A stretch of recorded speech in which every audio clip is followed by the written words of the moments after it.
Don't move. Follow me. The boy said it quietly, but in such a way that William Hargrove, 71 years old, 4 points on the city map with his name on their facades, a Fortune journalist kept estimating long after he himself had stopped, halted mid-step. The morning had been ordinary to the millimeter, like every one of his mornings for the past 20 years. 8 sharp, the car at the gate. 8:20, coffee in the same place. A small coffee shop on Greenwich Street he had chosen long ago because nobody there asked questions, and had kept to ever since, the way one keeps to habits that substitute for a life. 8:35, the office. Meetings, numbers, signatures. In the evening, the house where 36 years of a perfect marriage had ended 3 years ago with a quiet funeral, and where the silence since had grown so dense the staff walked on tiptoe. William Hargrove was a man who had everything that can be measured. The unmeasurable he had run out of long ago. The boy stood between him and the coffee shop door, about 10 years old, thin, dark-skinned, a jacket 2 sizes too big, the sleeves rolled, and eyes that looked at him with an unchildlike directness. Not a beggar. Beggars Hargrove had learned not to see in 40 years. His vision did it by itself, like a filter. This boy the filter didn't catch. If it's money you need, I don't need your money. The boy said it almost with offense. I need you to follow me. Right now. It takes 7 minutes. I timed it. Young man, I don't follow strangers. I know that on Tuesdays you order tea with bergamot instead of coffee. Because on Tuesdays your head aches, said the boy. I know you give the barista a 20 and never wait for change, but you always wait for her to say, thank you, Mr. Hargrove. It matters to you that it's by name. I know that afterward you sit in your car for 4 minutes before driving off. Just sit, doing nothing. For a long time I couldn't figure out why. Then I figured it out. You have nowhere to hurry to. It's just that nobody knows that. Hargrove stood very still. You've been watching me. 3 weeks, the boy said honestly. I had to be sure. Of what? That you're you. The boy took a step back and looked up into his eyes without fear, with a kind of desperate stubbornness. 7 minutes, Mr. Hargrove. You've lived on a schedule for 40 years. Lend me 7 minutes out of it. If after 7 minutes you want to call the police, call them. I won't even run. Later, Hargrove asked himself many times why he went. Not out of fear. The boy was alone and unarmed. Not out of curiosity. Curiosity in him had died before his wife did. He went probably because, for the first time in a very long while, someone was speaking to him not as money and not as a title. The boy spoke to him the way you speak to a person on whom something truly depends. It was a forgotten sensation. It proved stronger than 40 years of filters. They walked in silence. The boy ahead, cutting through courtyards, Hargrove behind him, feeling foolish and strangely alive at once. The phone in his pocket buzzed. The driver, then the assistant. He didn't answer either, and that too was a first in 20 years. They turned a corner, then another. The neighborhood changing with every block like stage sets between acts. The storefronts dimming, the buildings aging, and by the 6th doorway it was clear that the only things pressed around here were the curtains. The boy stopped at a brick building with a fire escape and turned around. Before we go in? For the first time he faltered, and through all his grown-up composure, for 1 second, an ordinary frightened child showed through. Promise me one thing. Whatever you see in there, don't leave right away. Count to 10, then decide. Mom says you decide everything in 3 seconds, and 40 years ago, it also took you 3 seconds. So, count to 10. Mom? Said Hargrove. Young man, who is your mother? But the boy had already opened the door. 3rd floor, a door with no number, the smell of someone else's modest life on the stairs. The boy fitted a key, turned it, pushed the door open, and stepped aside, letting Hargrove go first. The small room was flooded with morning light. A bed by the window. On the bed, propped up on pillows, sat a woman of about 40, so worn down by illness that her age could only be guessed, a headscarf on her head with not one strand of hair escaping it, a face pale to the point of translucence, and with his late wife's eyes. Not similar eyes, not reminiscent ones.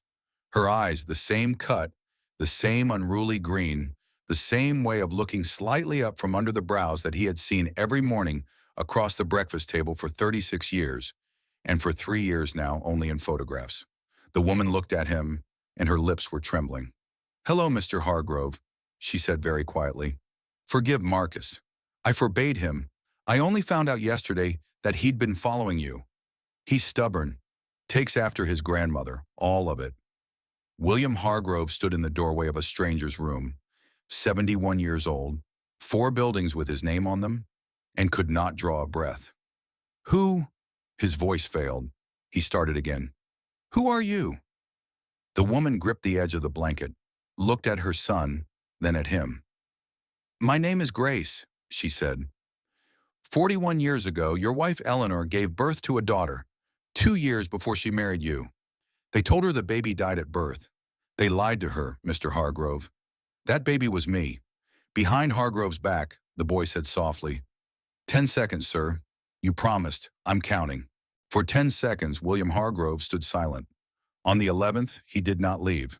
He took off his coat, hung it on the back of the single chair, and sat down.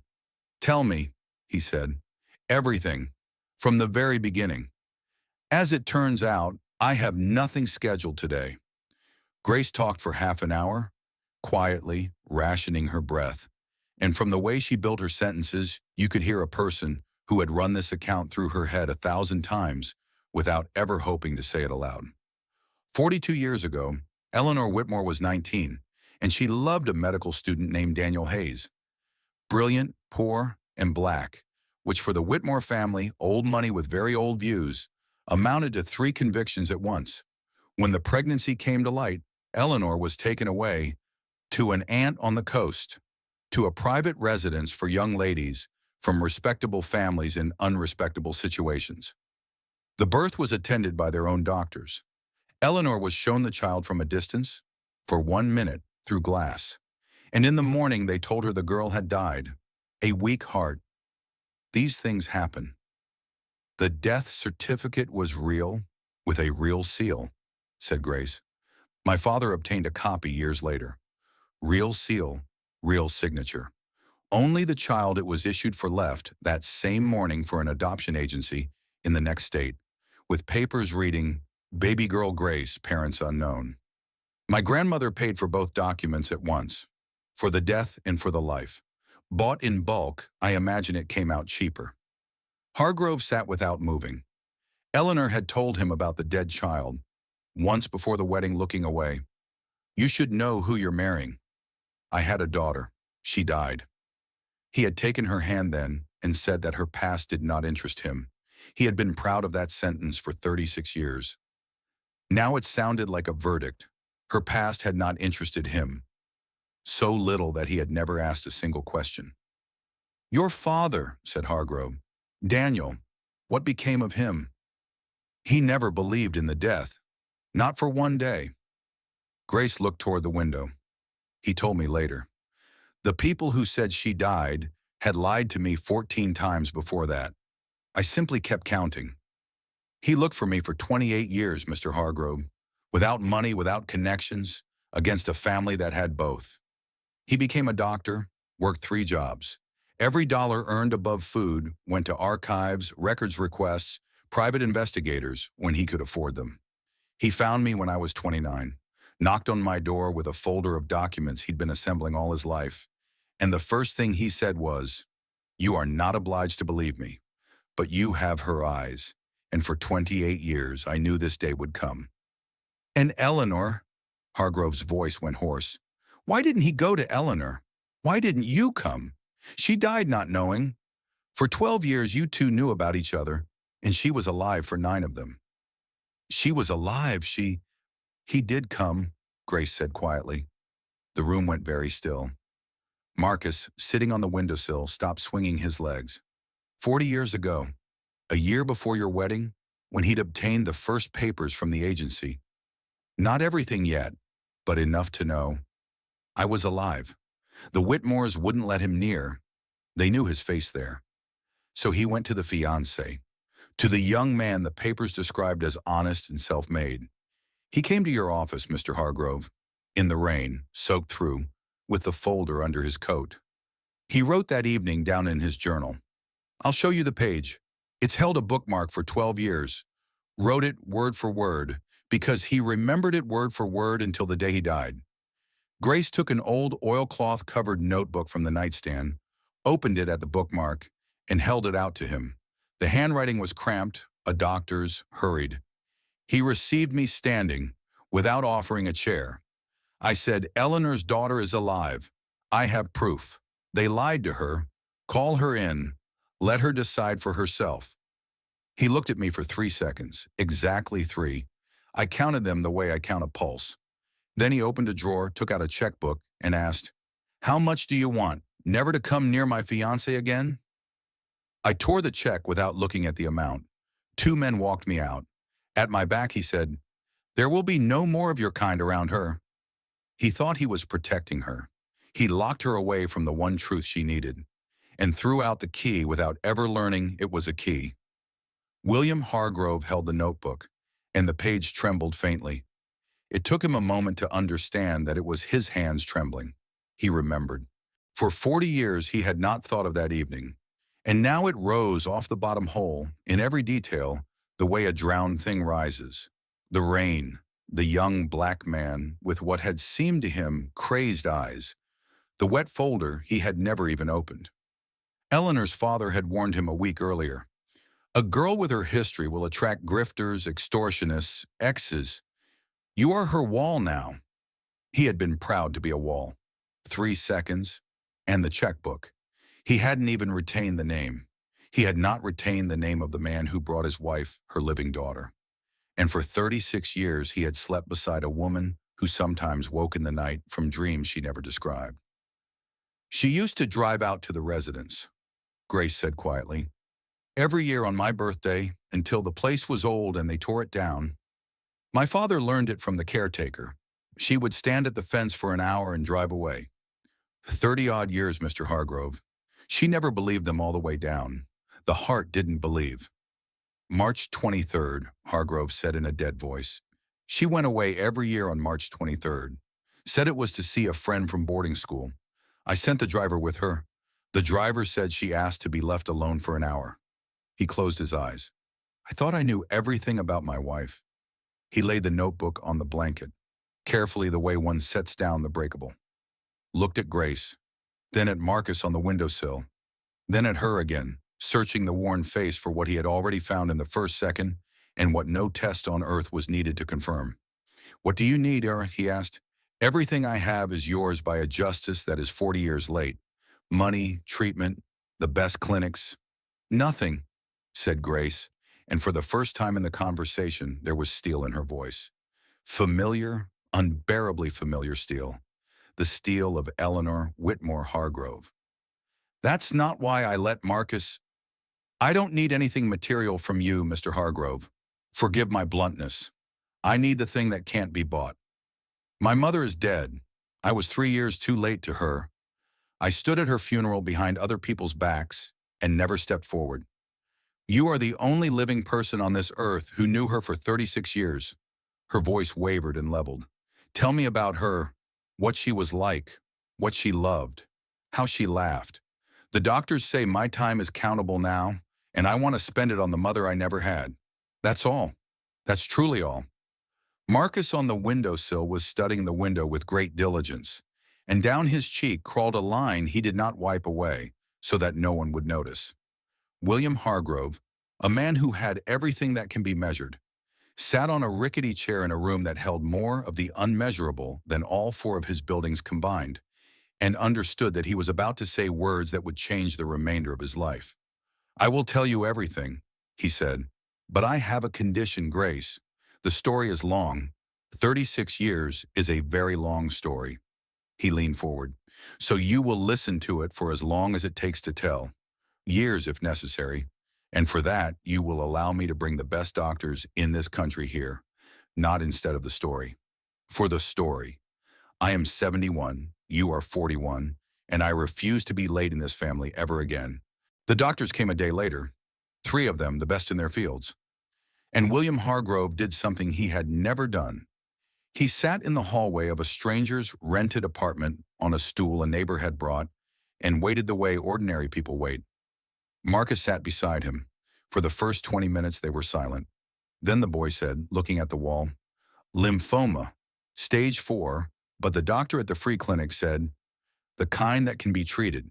Only the treatment costs like a house, and the wait list for the program is 8 months. Mom doesn't have 8 months. I counted everything we had, enough for 2 courses out of 6. That's why I went after you." He turned and his gaze was grown up and guilty at once.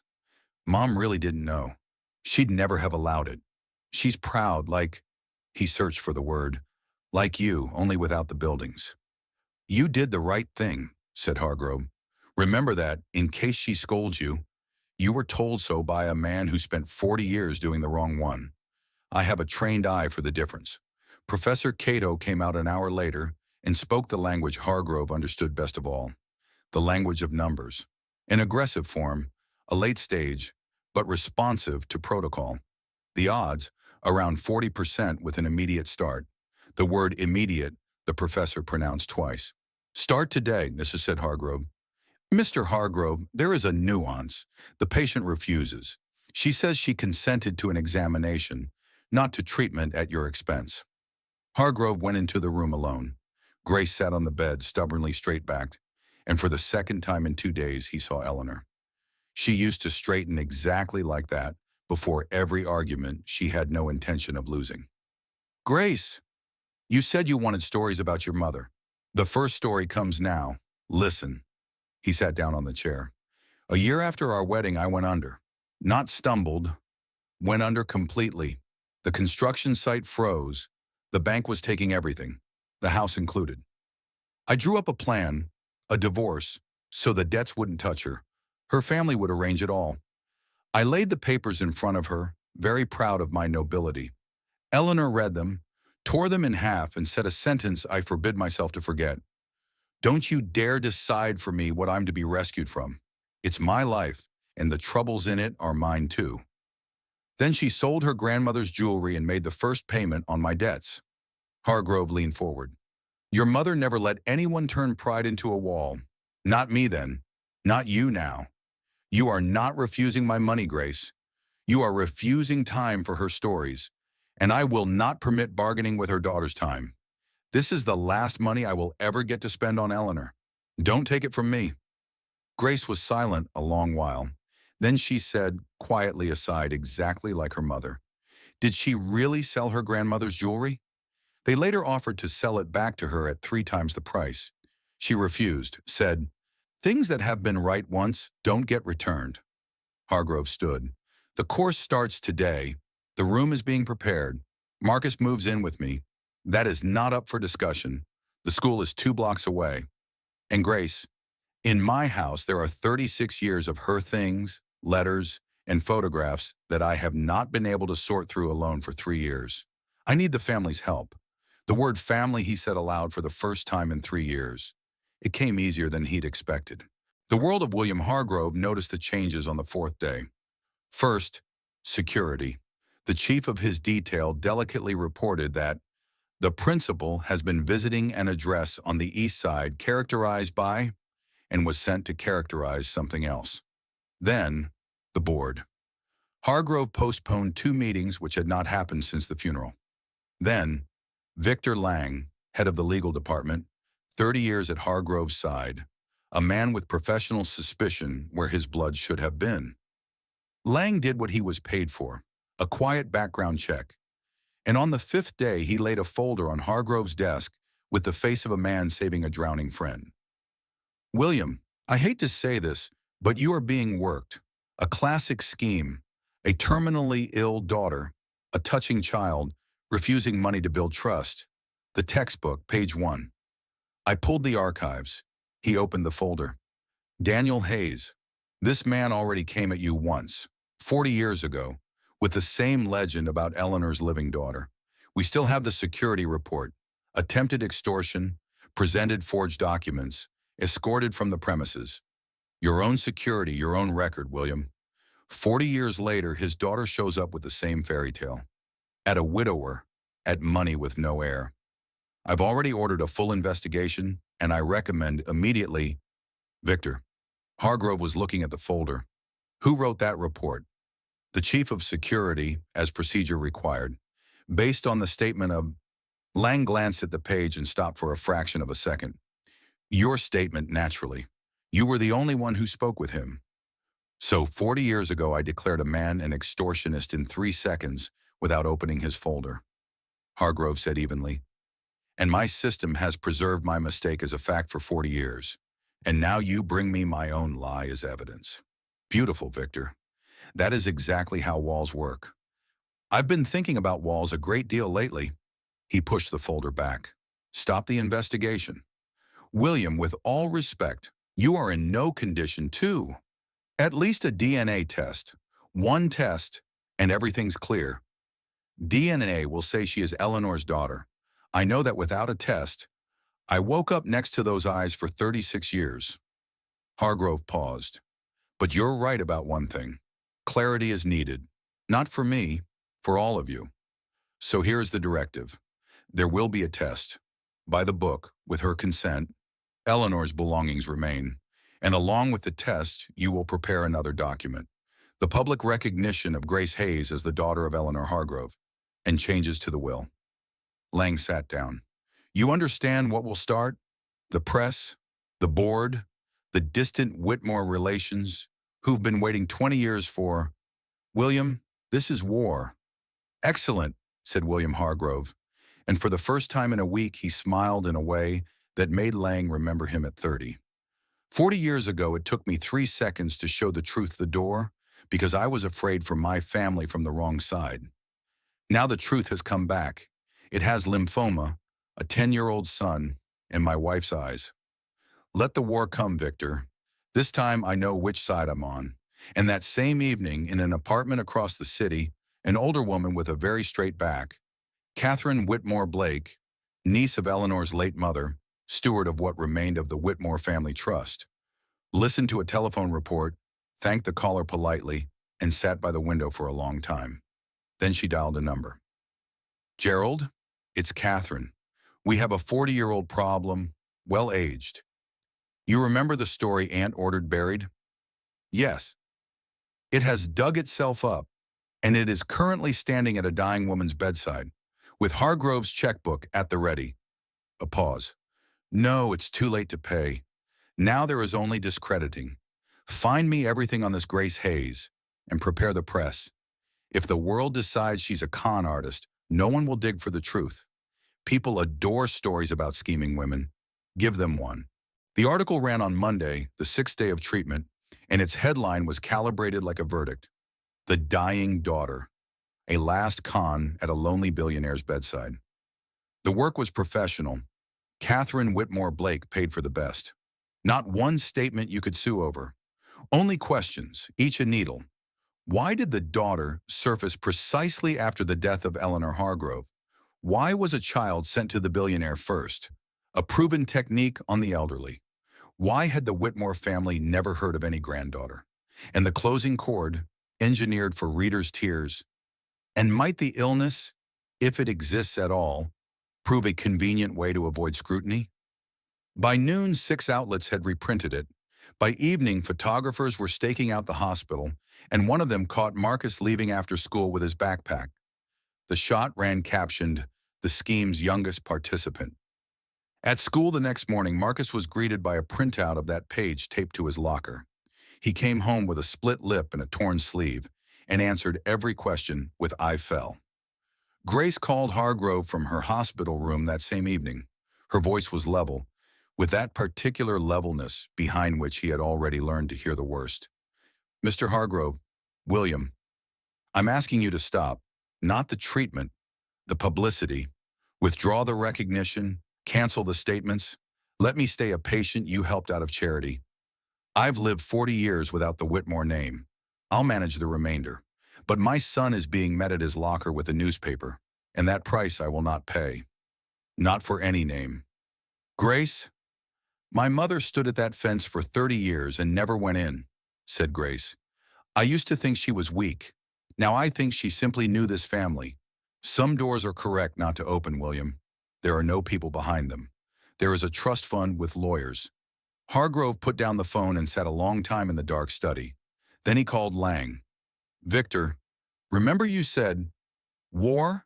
It's here. Report. What do we have? DNA by Thursday. The lab is hurrying as fast as labs hurry. But William, understand the mechanics. The result extinguishes nothing. They've already moved the question from, is it true, to, what's she after? They'll say the test was bought. They'll say the daughter is real but using you. Against what's she after, no expertise works. It's a swamp. People drown in it for years. Lang rubbed the bridge of his nose. There is one way out, and you won't like it. In a swamp, the winner is whoever throws his own stone in first. Their entire construction rests on the word con. A con gets exposed, but a confession cannot be exposed. If the 40-year-old lie is publicly admitted, not by the victim, but by an accomplice. Me, said Hargrove. You. Your 3 seconds, the check, the security report. All of it, yourself, first, before their next move. It is the one play they have no cover for. They've armed for a war with a con artist, and they'll be handed a billionaire publicly indicting himself. But William, the price, your name, 40 years of reputation. The obituaries don't get rewritten after this. Victor, Hargrove stood. I am 71. The only 2 people who care what my obituaries say are lying in a hospital and attending 6th grade. Call the press. Wednesday, 10 a.m. On Wednesday at 10 a.m., the conference hall of the Hargrove Group ran out of standing room. William Hargrove came out without notes, without lawyers at his back, and without preamble. 40 years ago, a man named Daniel Hayes came to my office. He began. He was soaked with rain and carried under his coat a folder of proof that my fiancé's daughter, the daughter she believed had died at birth, was alive. I did not open the folder. I looked at him for 3 seconds, offered him a check for his silence, and when he tore the check up, I had him escorted out and recorded as an extortionist. The record has been in my archives ever since. Copies will be distributed at the exit. The hall stopped breathing. I did it because I was certain I was protecting my wife. The truth looked like blackmail, and a poor black student looked like a threat. It took me 40 years, Eleanor's death, and a 10-year-old boy who spent 3 weeks watching me outside a coffee shop, to learn that on that evening I locked away from my wife the one thing she had waited for all her life. She drove out to the fence of that residence for 30 years, every March 23rd. I sent the driver with her and never asked a single question. There is your con, ladies and gentlemen. Here is its author, standing in front of you. Grace Hayes has never asked me for a cent. That is documented. She asked for stories about her mother. Now go write the truth. For the first time in a week, you have a real one. The rich in this story lied, and the poor in this story searched. Daniel Hayes searched for 28 years and found. I searched for 0 days and lost everything I never knew I had. There will be no questions. There will be answers. On Thursday, the laboratory publishes the result of a DNA test commissioned by the book. I don't need it. You do. He left the hall in total silence, and 3 seconds later, such an uproar rose behind him that security closed the doors. The broadcast turned by evening. The word con died within a day. There was nothing left to feed it.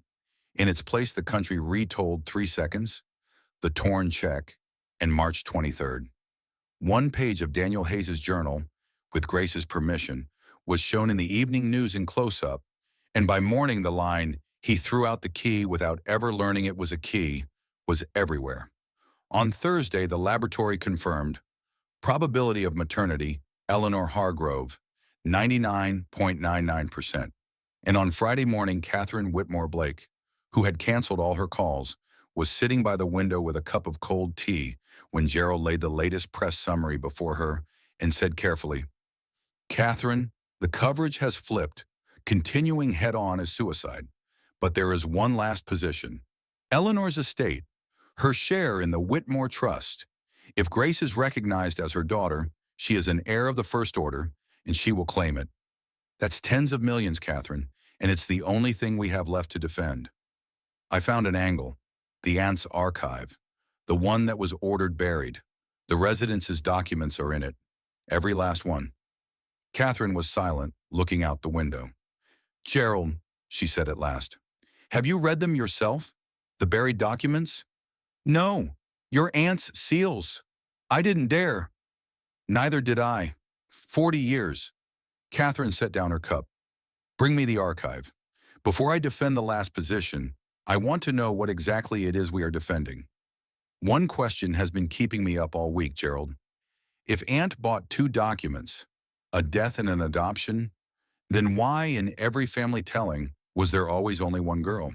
Catherine Whitmore Blake read the archive all through the night from Friday to Saturday, and by dawn she understood that for 40 years her family had been guarding not a secret. For 40 years her family had been guarding its own punishment.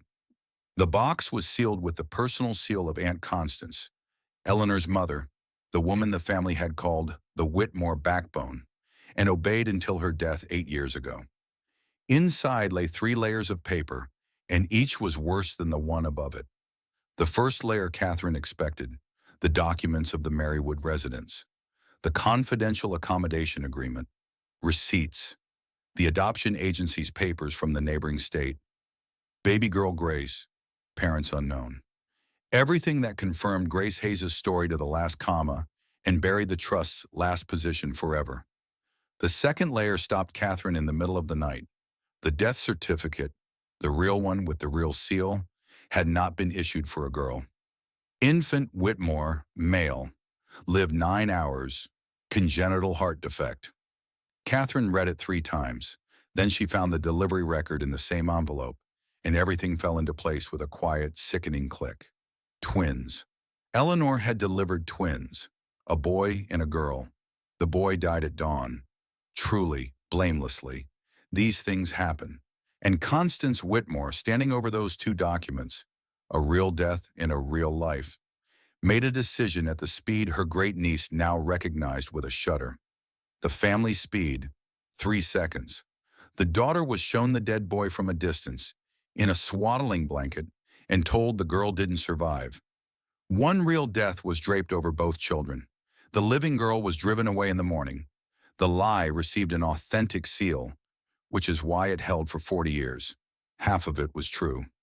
Why, in the family telling, was there always only one girl, thought Catherine, because the death papers named a boy no one knew existed, not even his mother. Eleanor died never knowing there had been 2. The third layer lay at the bottom, tied with ribbon, and this one Catherine had not expected at all. A private detective agency's file. The first report, 31 years old. Subject, female, age 10, adoptive family Hayes. Then, years.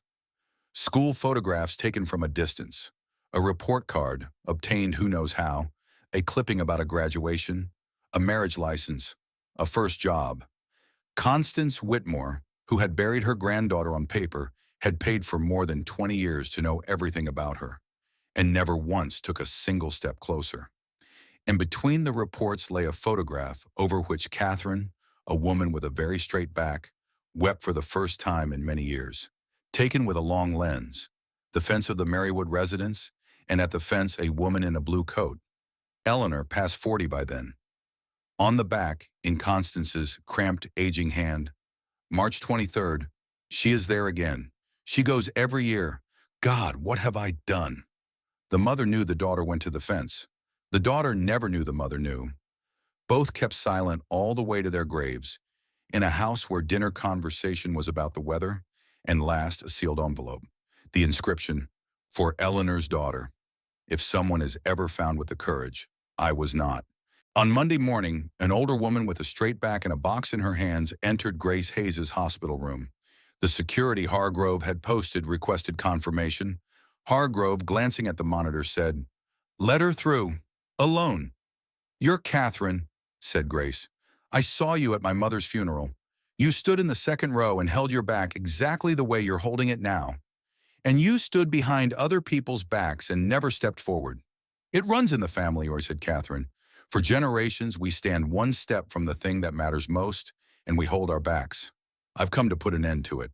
She set the box on the nightstand. This is everything my aunt ordered buried. A week ago, I intended to make war on you with this archive. I have read it. There is nothing to make war with. There is no dirt on you in there, Grace. There are 40 years of remorse belonging to a woman who couldn't find the courage for one telephone call. The trust withdraws every claim today. Your share of Eleanor's estate will be settled without any court. Gerald has his instructions and still can't believe them. And one more thing. Before you open the box, I am obliged to tell you two things in person, because such things should not be learned from paper. She sat down on the edge of the chair, and for the first time in the visit, stopped holding her back. First, you had a brother, a twin. He lived 9 hours, and his death was real. The only real thing in this entire story, the thing your grandmother draped her lie with. He was never given a name. He is recorded as Infant Whitmore, and he is buried in the cemetery by the Marywood Chapel, Plot 7. And I drove out there yesterday because someone from this family should have driven out there sometime in 40 years. Catherine took out her phone and laid it on the blanket. Photo up, a small gray marker in the grass. Second, your grandmother followed your life for 20 years. The reports are in the box. Your college. You never did find out what that scholarship was that found you. An anonymous educational fund with a single beneficiary. Now you know. It does not excuse her, Grace.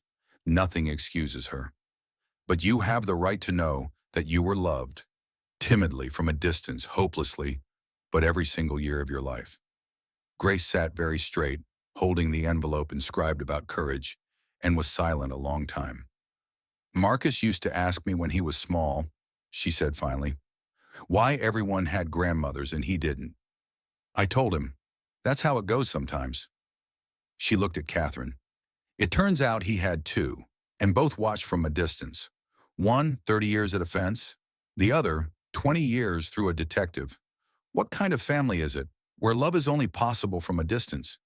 The kind you can end, said Catherine, in the sense of ending the tradition. Your son followed a strange old man across the city for 3 weeks to save you. It appears the distance in this breed has finally worn somebody out. Grace shifted her gaze to the envelope, opened it, slowly, along the edge, with hospital scissors. Inside was a single sheet. Constance Whitmore had written it a month before her death, and the handwriting crumbled toward the ends of the lines. I do not ask forgiveness, for this there is none. I ask one thing. If you are reading this, then the truth has won after all, and that means there are people somewhere who found the courage. Hold on to them. And if you ever have children, tell them everything.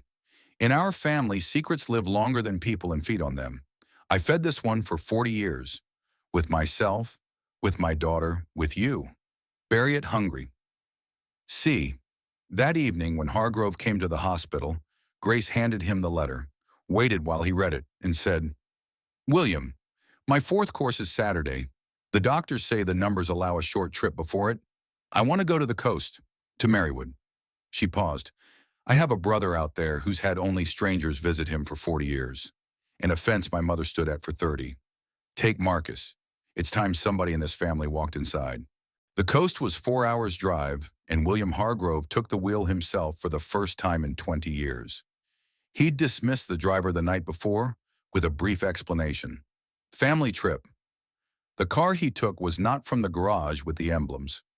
He rented one, a plain gray station wagon, in whose back seat Marcus spent the first half hour hunting for buttons and, finding none, delivered the verdict. Decent car, like normal people have. Hargrove accepted this as the highest of honors, which it was. Grace sat beside him in front, pale after the 3rd course, in her mother's headscarf. Wait, Hargrove caught himself, already her mother's. Eleanor's scarf, blue with a white border. He had brought it to the hospital himself the week before, because there are 36 years of her things in that house, and they ought to be working. Grace hadn't taken it off since. The first hour they drove in silence. The kind of silence that asked for no filling. Then Marcus fell asleep in the back, and Grace began to speak, watching the road quietly so as not to wake him.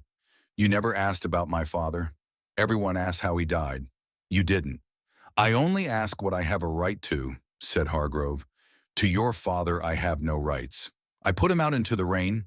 He died 2 years ago, his heart on shift at his clinic for the poor between two patients. The nurses said he sat down to fill out a chart, asked for coffee, and that was all. Grace smiled at something outside the window. Do you know what he did when he found me? I was 29. I opened the door. An older man is standing there with a folder, and he says, you are not obliged to believe me, but you have her eyes, and for 28 years I knew this day would come. And then, you won't believe it, he didn't come in. I'm inviting him, and he stands on the doorstep and says, not today. Today, just learn that I exist and think. I'll come Saturday if you'll allow it. I've waited 28 years. A week changes nothing, and you should have the right not to open the door. She turned to Hargrove. All his life he gave people the right not to open. That's why everyone opened for him. He came on Saturdays? 10 years. Every Saturday until he died. He fixed my faucet, taught Marcus chess, brought books with bookmarks, not new ones, his own, with notes in the margins. He said, a book without notes is a conversation with someone who isn't listening to you. Grace was quiet a moment. He never spoke ill of the Whitmores or of you. Only once. I asked him straight out, Dad, do you hate them? He thought about it and said, for 28 years I couldn't afford hatred. It burns the same fuel as searching, and fuel was scarce. Hargrove drove and said nothing, because there was nothing to say. This man whom he had examined for 3 seconds and forgotten for 40 years had turned out to be better than him at everything worth being better at. Grace, Daniel's grave. Where is it? The city cemetery, the east section. Why? Next Saturday, said Hargrove. I would like to drive out. Alone. I owe the man a conversation, and I need to return it. 40 years is a long term. The interest has compounded. The Marywood residence no longer existed. A housing block stood in its place. But the old stone fence had survived on the south side, and the cemetery by the former chapel had survived too.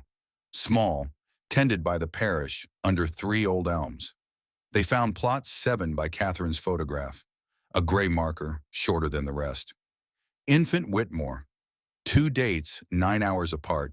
The 3 of them stood there, and it was Marcus who spoke first.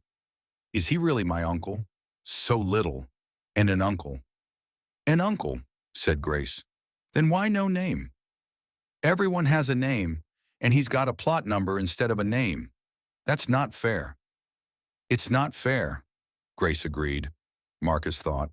Then he said, with the same calm finality with which he had once stopped a millionaire outside a coffee shop, then we'll name him. That's allowed, right? He's ours. And without waiting for adult procedures, he crouched by the marker and informed it personally. Your name is Daniel, after Grandpa. He'd approve.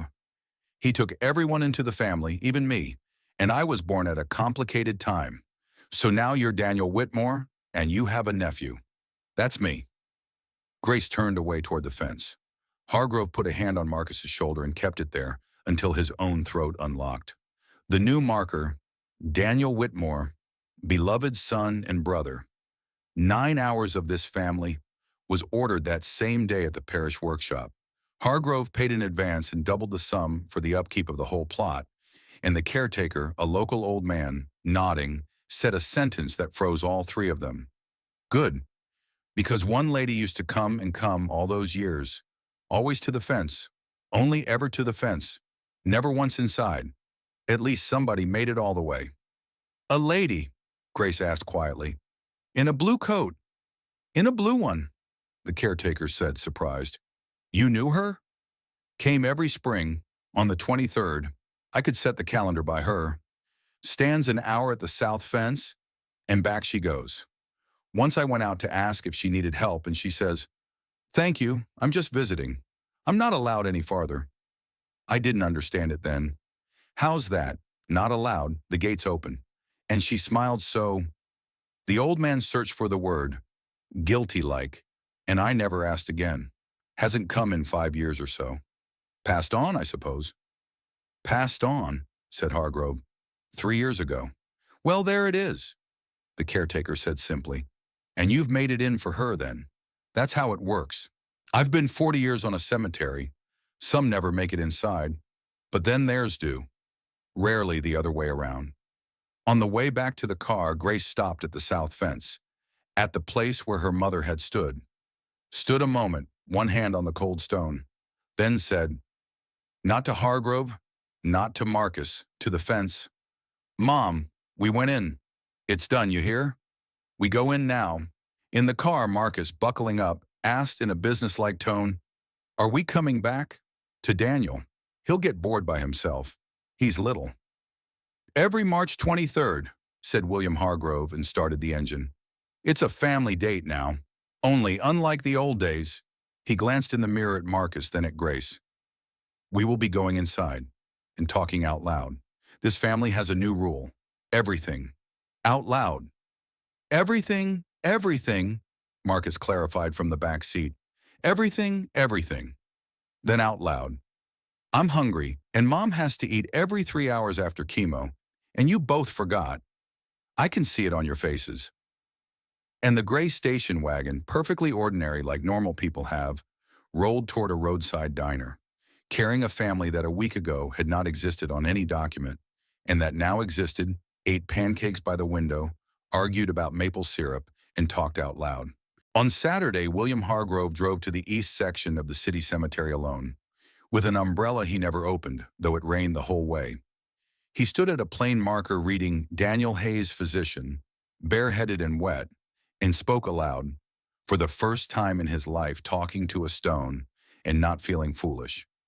40 years ago, you came to me through rain like this, and I didn't offer you a chair. Today I've come through the rain to you, to stand a while. This isn't repayment, doctor. I know these debts don't repay. This is a report." He paused, choosing his words the way he had once chosen the language of contracts. "Your daughter is finishing the 4th course of 6. The doctors are being careful, but the numbers are turning. I know a turning number when I see one, doctor. I did nothing else for 40 years. Your grandson lives with me, beats me at chess with your openings, and yesterday asked whether your portrait could hang in my study next to Eleanor's. I said it must. They'll hang side by side, 2 people who knew everything and spent their whole lives waiting for the rest of us to arrive." The rain ran down his face, and it was just as well that it did. "You gave my wife a grandson, Dr. Hayes, and you gave me the thing I never had, a line where I don't stand first. Thank you for searching for 28 years. Forgive me for searching 0 days. The conversation is hereby returned, with interest, which I will keep paying to the end of my life. There isn't much of it left, but interest is the one thing I have always paid well." He stood a while longer, then said, in a different tone, almost grumbling, "The kitchen faucet you used to fix is leaking again. Marcus says you'd have managed it in 10 minutes. I called a professional, and the professional managed it in an hour, and Marcus watched him with open contempt. It's the breed, doctor.